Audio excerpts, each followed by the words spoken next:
ओम सभी देशवासियों को संजीव आर्या का सादर नमस्कार।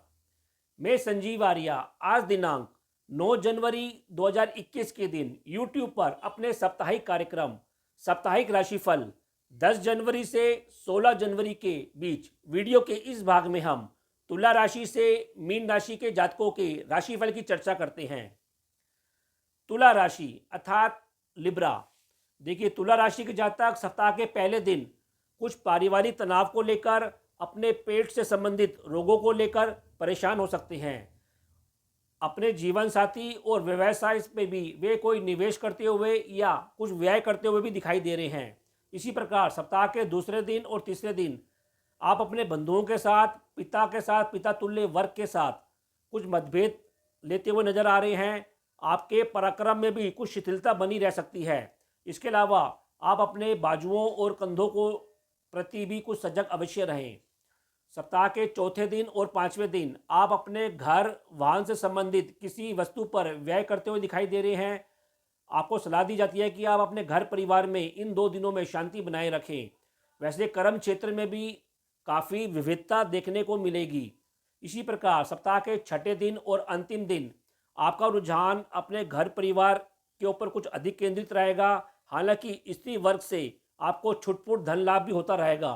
फिर भी उपाय के तौर पर आपको इस हफ्ते सतनाजा पक्षियों को डालना चाहिए और सूर्य भगवान को जल का अर्घ देना चाहिए। वृश्चिक राशि अर्थात स्कॉर्पियो। देखिए, वृश्चिक राशि के जातक सप्ताह के पहले दिन ऐसा लगता है कि उनका रुझान कुछ गूढ़ विषयों की ओर, आध्यात्मिक विषयों की ओर और तंत्र मंत्र की ओर भी कुछ रह सकता है। वैसे पहला दिन इनका कुछ मानसिक परेशानी में भी गुजरेगा। उनको सलाह दी जाती है कि वे अपने गुप्त शत्रुओं को लेकर भी सजग अवश्य रहें। इसी प्रकार सप्ताह के दूसरे दिन और तीसरे दिन आप अपने परिवार में मनोरंजन अथवा आर्थिक विषयों को लेकर कोई परेशानी महसूस कर सकते हैं। विशेषकर ऐसे लगता है कि आर्थिक विषयों को लेकर अपने बंधुओं के साथ आपका कुछ तनाव हो सकता है। सप्ताह के चौथे दिन और पांचवें दिन आप अपने बाजुओं को लेकर, कंधों को लेकर अवश्य सजग रहें। इनमें कोई रोग अथवा दर्द हो सकता है। इसी प्रकार आपको सलाह दी जाती है कि इन 2 दिनों में आप किसी की गारंटी ना लें या हस्ताक्षर करते वक्त अपने कागज पत्रों को अच्छी तरह जांच लें। इसी प्रकार सप्ताह के छठे दिन और अंतिम दिन आप घर से संबंधित कुछ तनाव लेते हुए नजर आ रहे हैं। आप अपने छाती के प्रति और पैरों के प्रति, रोगों के प्रति भी सावधान रहें। कुल मिलाकर वृश्चिक राशि वालों का यह सप्ताह कुछ कष्टदायक हो सकता है, अतः आप संबंधित उपाय करते रहें। फिर भी उपाय के तौर पर आपको इस हफ्ते गणेश भगवान जी की नित्य उपासना करनी चाहिए और सूर्य भगवान को जल का अर्घ देना चाहिए। धनु राशि अर्थात सजिटेरियस।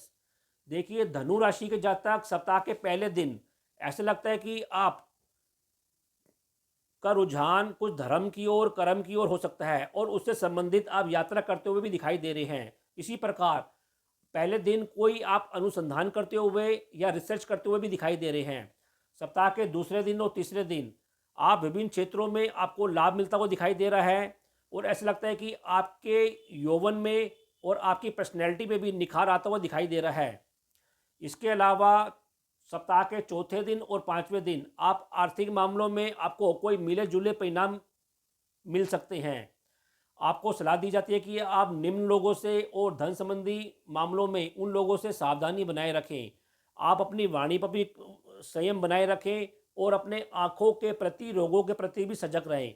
इसी प्रकार सप्ताह के छठे दिन और सातवें दिन आपको अपने पराक्रम से धन लाभ होगा और उससे आप संतोष प्राप्त करेंगे। वैसे इन 2 दिनों में यात्रा की भी कुछ अधिकता रह सकती है और आप ऐसा लगता है कि धर्म क्षेत्र में कोई त्रुटि कर सकते हैं, गलती कर सकते हैं, अतः आप इस क्षेत्र में सावधानी बनाए रखें। फिर भी उपाय के तौर पर आपको इस हफ्ते सूर्य भगवान को जल का अर्घ देना चाहिए और सफ़ेद वस्तुओं का प्रयोग करना चाहिए और उनका सेवन करना चाहिए। जी। मकर राशि अर्थात कैप्रिकॉर्न। देखिए, मकर राशि के जातक सप्ताह के प्रथम दिन ऐसा लगता है कि उनकी बुद्धि कुछ भ्रमित हो सकती है। वे अपने रुचि को अपव्यय की ओर बढ़ा सकते हैं और उनको सलाह दी जाती है कि वे गलत मित्रों के प्रति सजगता अवश्य बनाए रखें। वैसे उनको प्रथम दिन अपने जीवन साथी से मदद मिलती रहेगी। इसी प्रकार सप्ताह के दूसरे दिन और तीसरे दिन आप कुछ मस्ती के मूड में रहेंगे, मौज के मूड में रहेंगे। जीवन साथी के साथ आप किसी छुटपुट यात्रा पर जा सकते हैं और आनंद के पल व्यतीत कर सकते हैं और आपको इससे संतोष की प्राप्ति होगी। इसी प्रकार सप्ताह के चौथे दिन और पांचवें दिन आप विभिन्न प्रकार की गतिविधियों में लिप्त रहेंगे, आत्मचिंतन करेंगे और आपको सलाह दी जाती है कि आप अपने घुटनों और हड्डियों के प्रति इन 2 दिनों में अवश्य सजग रहें। इसके अलावा सप्ताह के छठे दिन और हफ्ते के अंतिम दिन आपको अपने जीवन पार्टनर से, अपनी माता से धन लाभ मिलता हुआ दिखाई दे रहा है और इस लाभ को आप अपने स्वयं के ऊपर खर्च करते हुए या निवेश करते हुए भी दिखाई दे रहे हैं। फिर भी उपाय के तौर पर आपको इस हफ्ते सूर्य भगवान को जल का अर्घ देना चाहिए और रोजाना सतनाजा पक्षियों को खिलाना चाहिए। कुंभ राशि अर्थात एक्वेरियस, देखिए कुंभ राशि के जातक सप्ताह के पहले दिन उनको सलाह दी जाती है कि वे अपने गुप्त शत्रुओं से, विरोधियों से कुछ सावधान और सजगता बनाए रखें। ऐसा लगता है कि वे अपने कर्म क्षेत्र में और व्यवसाय में कुछ अधिक मेहनत करते हुए दिखाई दे रहे हैं, उसके चलते उनको लाभ भी मिलेगा। स्त्री वर्ग से वैसे पहले दिन उनको थोड़ा तनाव हो सकता है, अतः वे शांति बनाए रखें।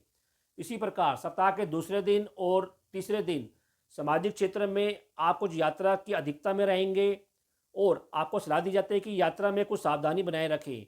वैसे जीवन साथी या पार्टनर से आपको धन और वैभवता का लाभ भी मिलता हुआ दिखाई दे रहा है।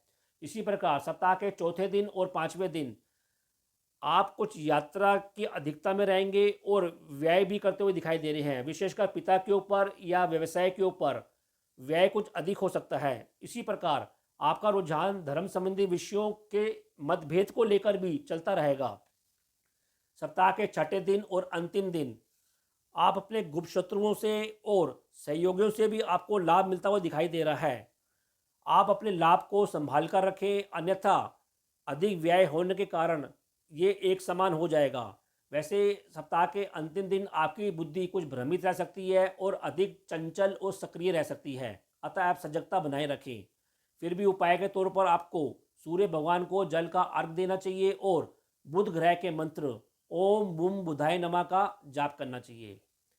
मीन राशि अर्थात पाइसिस, देखिए मीन राशि के जातक सप्ताह के पहले दिन इनका रुझान धर्म संबंधी क्षेत्र में अपने संतान के साथ किसी यात्रा पर हो सकता है और ऐसा लगता है कि उनको अपने पराक्रम से कुछ लाभ मिलता हुआ दिखाई दे रहा है, जिस लाभ को वे अपने परिवार के साथ निवेश करते हुए या साझा करते हुए दिखाई दे रहे हैं। इसी प्रकार सप्ताह के दूसरे दिन और तीसरे दिन आप अपने कर्म क्षेत्र में खूब व्यस्त रहेंगे। आपको पिता से या पिता तुल्य वर्ग से लाभ और मदद मिलती हुई दिखाई दे रही है। आप कोशिश करें कि आप इन लोगों से अपने मतभेद को संभाल कर भी रखें। आपको वैसे सरकारी कामों में आपको सलाह दी जाती है कि आप अपने कागज पत्रे संभाल कर रखें और इन कामों में आप सजगता बनाए रखें, अथवा आपको परेशानी का सामना करना पड़ सकता है। फिर भी सप्ताह के चौथे दिन और पांचवें दिन सामाजिक क्षेत्र में आप काफ़ी द्वंद्व में रहेंगे, परेशानी में रहेंगे और लाभ और हानि आपको समान रूप से मिल सकती है। संतान पक्ष को भी वैसे गुरु और सज्जनों से मान सम्मान और लाभ मिलता हुआ दिखाई दे रहा है।